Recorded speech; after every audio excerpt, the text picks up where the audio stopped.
I have Sirje and Karel next to me. Sirje is the head of the program and Karel is one of the PhD student of the program.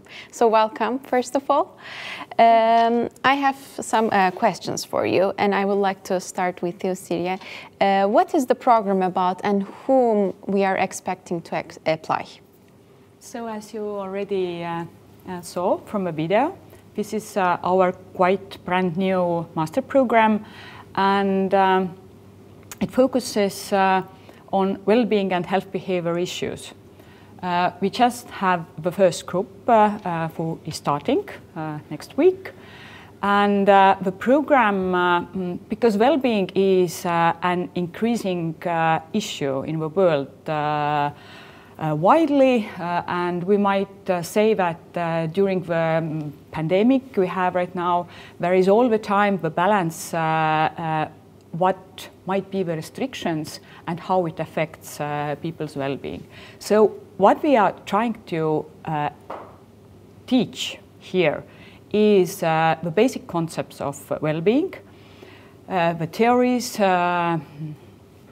philosophy, but also the most important is how to measure well-being. So if we cannot measure the issue, we do not know anything about the issue. And of course, research method was mentioned there, but also how to think about well-being issues in different settings. Kindergartens, during elderly, in urban environment, etc. And of course, we are talking about interventions, evidence-based interventions, and how to carry out those things in well-being and health promotion field. Okay, sounds very exciting and interesting actually. And I would like to ask you as a student, why should we study this program at university level? Well, the science of well-being is a rather complex field of study, and it's integrating many disciplines. And broadly saying, well-being can be predicted by our genes, by our life circumstances, and our life choices and behaviors. And these things are definitely not easy to understand and measure, as Sirje said, and also not easy to bring into practice.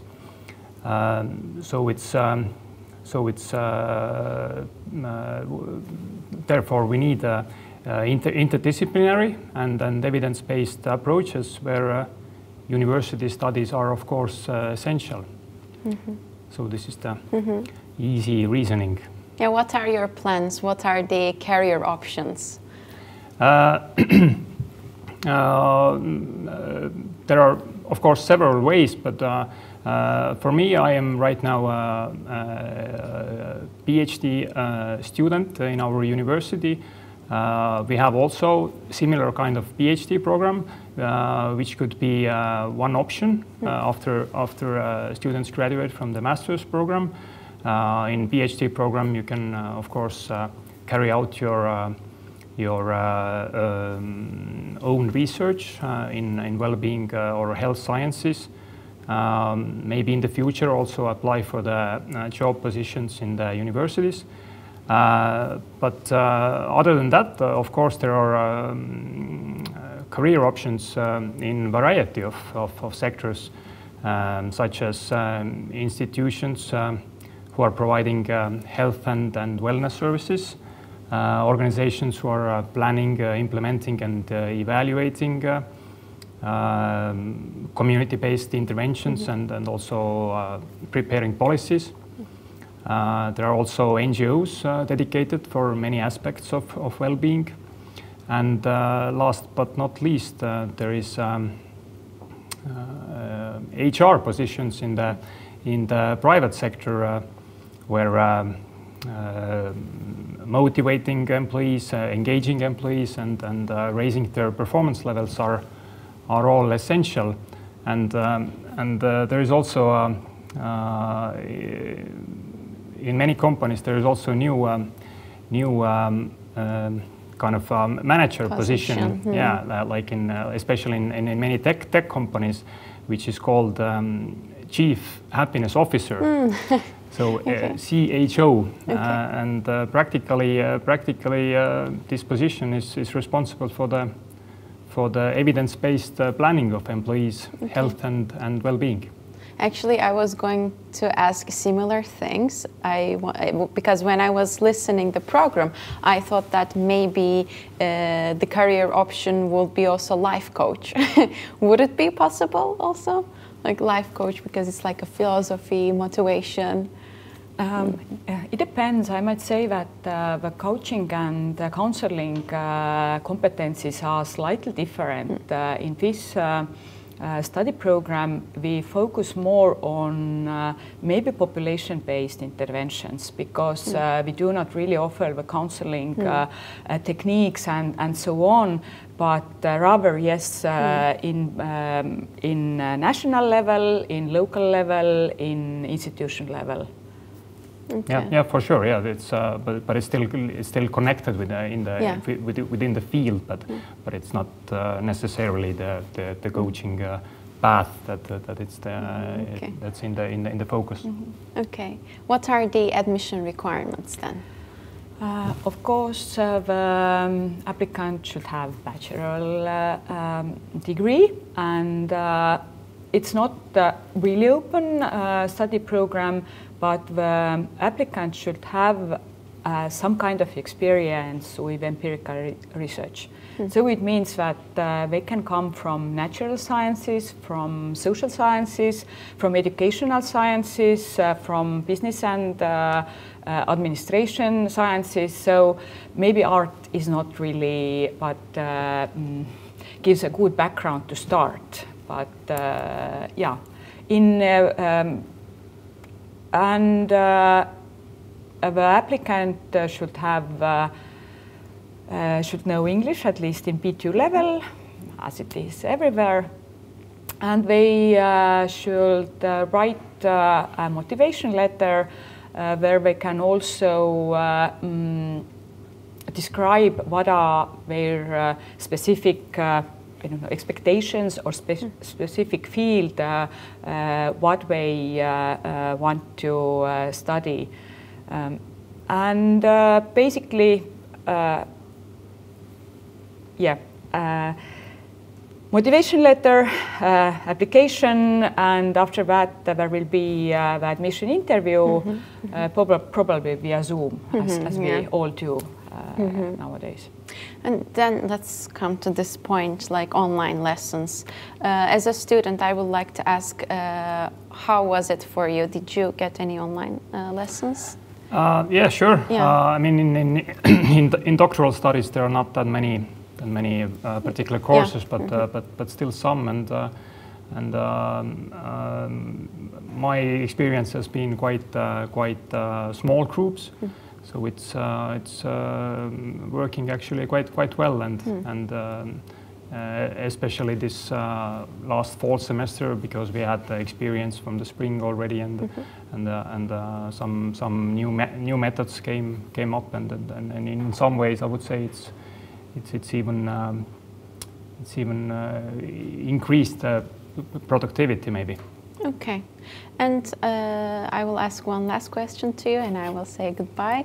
What was the most challenging lesson for you? You mean the lecture, or what was the challenging point during the studies? The studies are still ongoing for me, but it's probably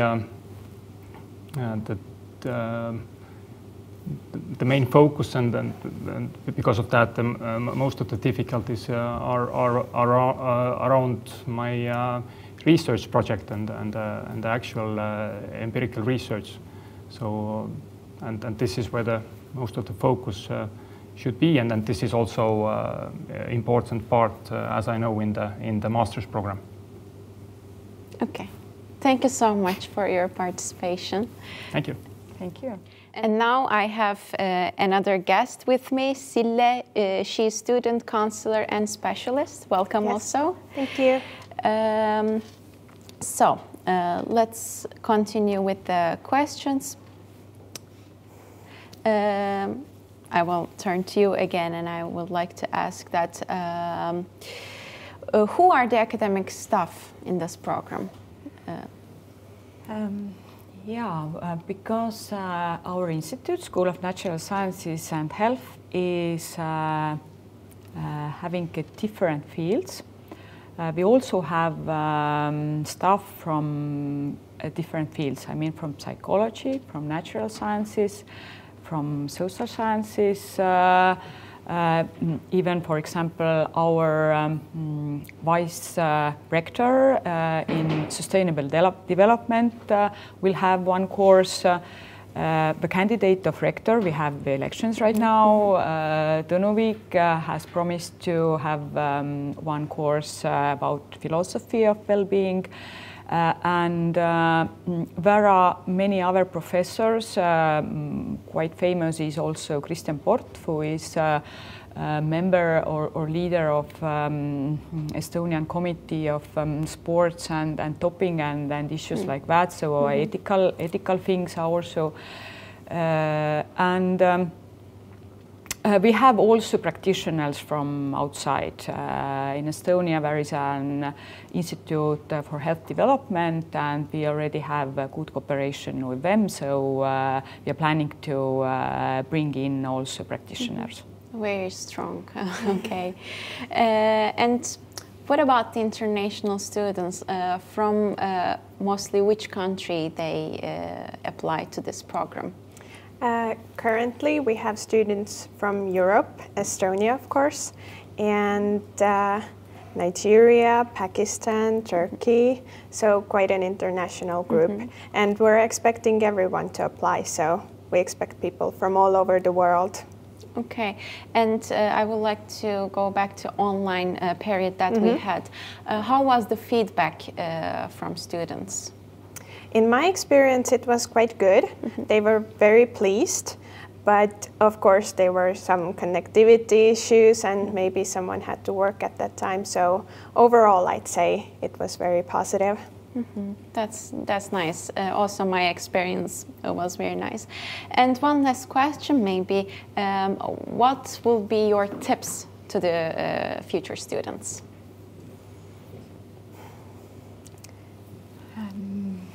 Tips for future students: be open, be proactive, ask if you don't know, and think positively and think widely. Yes, I'd also like to add that do some research and maybe figure out what you want to do within the program, which field you want to research and what really interests you. Okay, thank you for your answers, all the information that you provided.